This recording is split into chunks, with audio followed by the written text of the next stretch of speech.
You are now watching Showbiz Snob, your daily showbiz update. Nagkakagulo nga ngayon ang mga fans nila Sharon at Gabby Concepcion. Ito'y matapos tila magbigay ng hint itong si megastar Sharon Cuneta ng hiwalayan nila ng dating senador na si Kiko Pangilinan.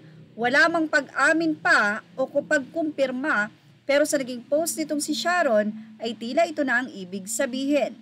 May magiging masaya nga ba? Magiging masaya nga ba ang Pasko ni Casey Concepcion?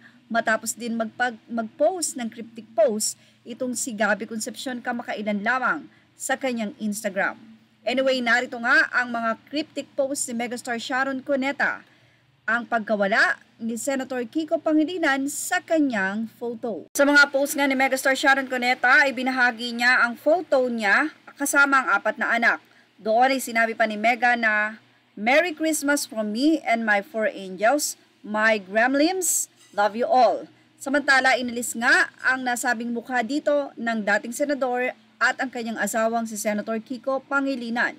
Hindi pa yan dahil nag-post din si megastar Sharon Cuneta ng photo naman kung saan may caption na, "No matter what and no matter what the future holds for either of us, we will be sisters and best friends forever, my dearest beloved Ate Vicky.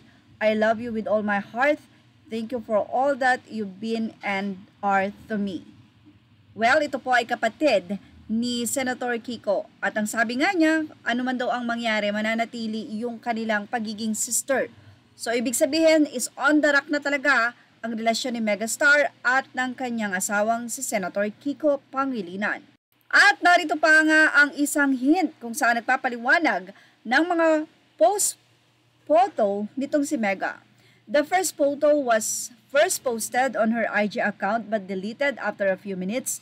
Upon checking on her FB page, this picture is still there as of this posting. Ang una kong napansin is putol ang picture na parang sinadya na i-crop. Then the caption says it all. Greetings from her and her 4 children only. My POV here is wala na talaga sila. Bukod sa putol na ang pic ay hindi nakasama sa greetings ang name ni Kay. Lipat tayo sa second picture. Even dito ay sadyang hindi isinama ang name ni Kay. Napakalaki ng space sa kanan. But the one who took the pic made sure na sila lang 5 ng mga anak niya ang kukuhanan. I have a strong feeling na this will be their last Christmas together ng neighbor niya. Even her post with her sister-in-law, there's a hint na something will happen in the future at kahit na anong mangyari, sister and BFF pa rin sila. Well, on Papi's G's side naman, I think single na ulit talaga siya. Ang tapang na ng mga post niya mukhang naayos niya ang dapat niyang ayusin. Hoping and praying na maayos nila lahat both sides. Say naman ng isang netizen, Paskong Pasko, gumaganito si megastar Sharon Cuneta. Well, ano sa palagay nyo? Ito ba ay talagang totoo or para lang sa movie nila ni Alden? May balikan nga bang mangyayari? Abangan natin kung ano nga ba ang mangyayari. Pero syempre, hiling pa rin natin na kung ano yung dapat na maging maayos sana ang bawat pamilya. Lalong-lalo na ngayong Kapaskuhan.